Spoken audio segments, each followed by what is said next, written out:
Muy bien, en esta oportunidad estaremos entregando, después de la introducción, vamos a hablar acerca de el camino al Gólgota en este primer punto. Estos temas importantes pues tienen que ver con la crucifixión del maestro Joshua de Nazaret. Te invito a compartir y te invito entonces a comentar también para que pues sigamos extendiendo estas maravillosas revelaciones que nos entregan los reveladores por voluntad del Gran Padre. El camino al Gólgota. Antes de salir del patio del pretorio, los soldados colocaron sobre los hombros de Joshua el travesaño. Era costumbre obligar al condenado a que llevara el travesaño hasta el sitio de la crucifixión. El condenado no llevaba toda la cruz, sino tan solo esta viga más corta. Las piezas más largas y verticales de las 3 cruces de madera ya se habían transportado al Gólgota, y cuando llegaron los soldados con sus prisioneros ya estaban plantadas firmemente en la tierra. De acuerdo con la costumbre, el capitán conducía la procesión llevando pequeñas tablillas blancas en las que se había escrito con carbón el nombre de los criminales y la naturaleza de los crímenes por los cuales habían sido condenados. Para los 2 ladrones, el centurión tenía leyendas con su nombre y debajo del nombre había una sola palabra: bandido. Era costumbre, después de clavar la víctima al travesaño e izarla hasta su lugar sobre la viga vertical, clavar esta leyenda en el extremo superior de la cruz, justo encima de la cabeza del criminal, para que todos los espectadores pudieran enterarse por cuál crimen se crucificaba al condenado. La leyenda que llevaba el centurión para colocar en la cruz de Joshua había sido escrita por Pilato mismo en latín, griego y aramaico, y decía: Joshua de Nazaret, rey de los judíos. Algunas de las autoridades judías que aún estaban presentes cuando Pilato escribió esta leyenda protestaron vigorosamente porque no querían que se llamara a Joshua rey de los judíos. Pero Pilato les recordó que esa acusación era parte de los cargos que llevaron a su condena. Cuando los judíos vieron que no podían convencer a Pilato de que cambiara la idea, le rogaron que por lo menos modificara la leyenda como sigue. Ellos querían que Pilato escribiera: él dijo, yo soy el rey de los judíos. Pero Pilato se mantuvo firme, no quiso modificar su leyenda.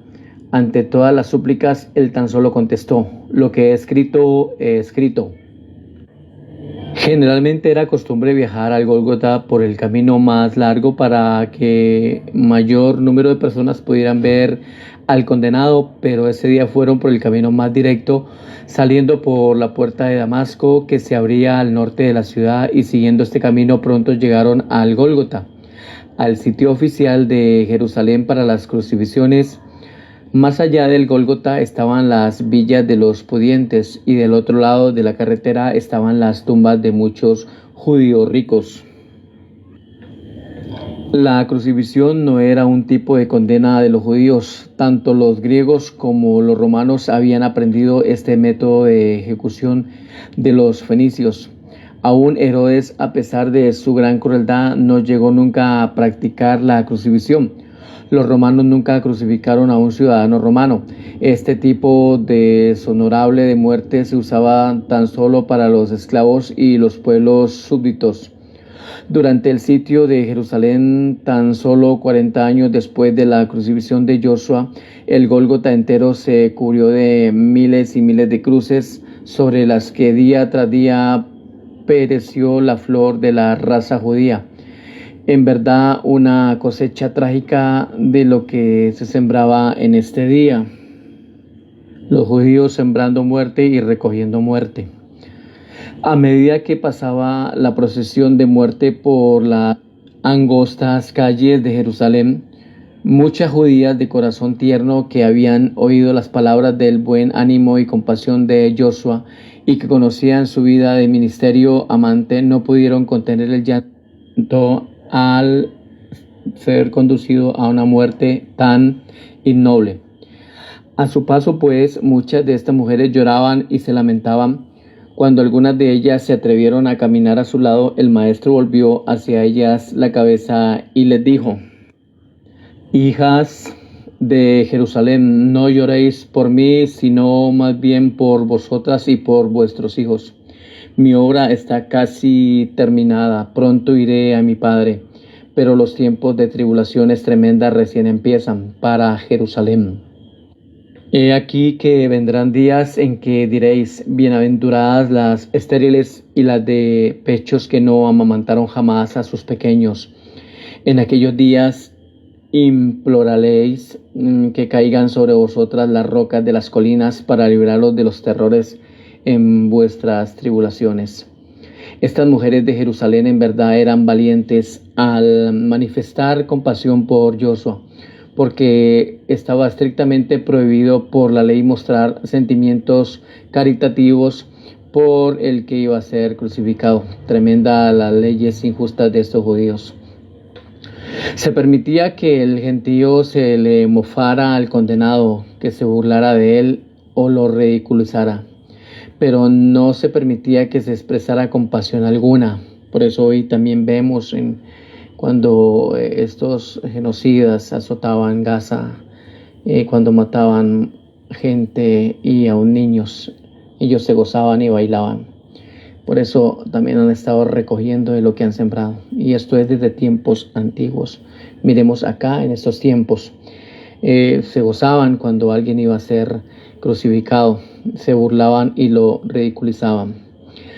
Aunque Joshua apreciaba estas manifestaciones de compasión de estas mujeres en esta hora oscura en las que sus amigos estaban escondidos, no quería que estas mujeres de buen corazón incitaran a la ira de esas autoridades por atreverse a mostrar misericordia por él.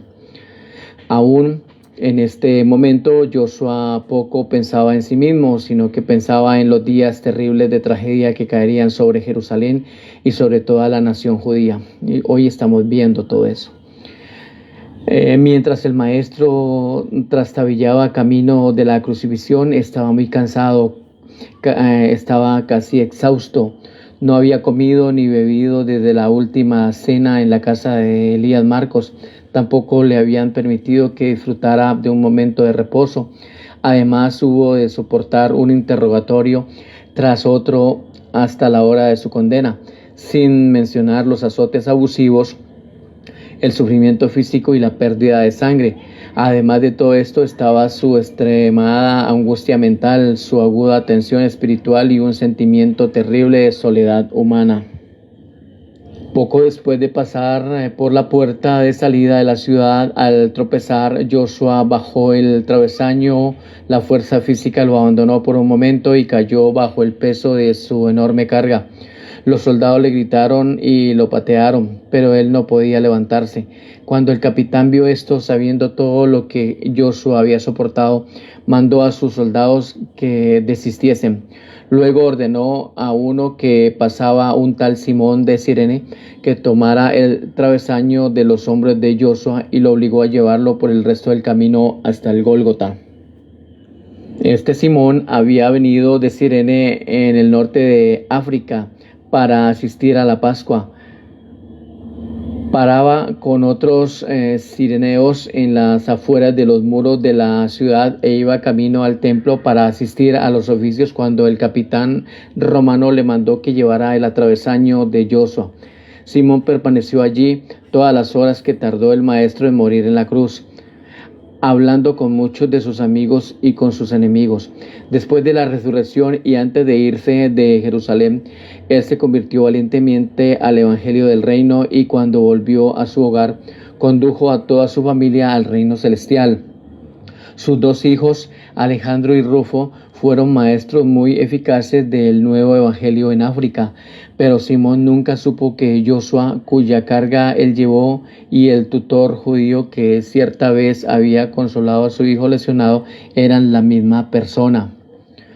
Fue poco después de las 9 cuando esta procesión de muerte llegó al Gólgota y los soldados romanos se ocuparon de la tarea de clavar a los dos bandidos y al Hijo del Hombre en sus respectivas cruces. Muy bien, estaremos entonces compartiendo la siguiente enseñanza, el punto número 2, la crucifixión. Sé que estos temas nos ayudan a crecer y a conocer mucho más acerca de lo que realmente aconteció en el ministerio del Maestro y todo lo que tiene que ver con su recorrido hasta su crucifixión, así que podemos entonces también compartir para que otros también se edifiquen y también juntos crezcamos en este conocimiento. Bueno, haya mucha paz y sigamos adelante.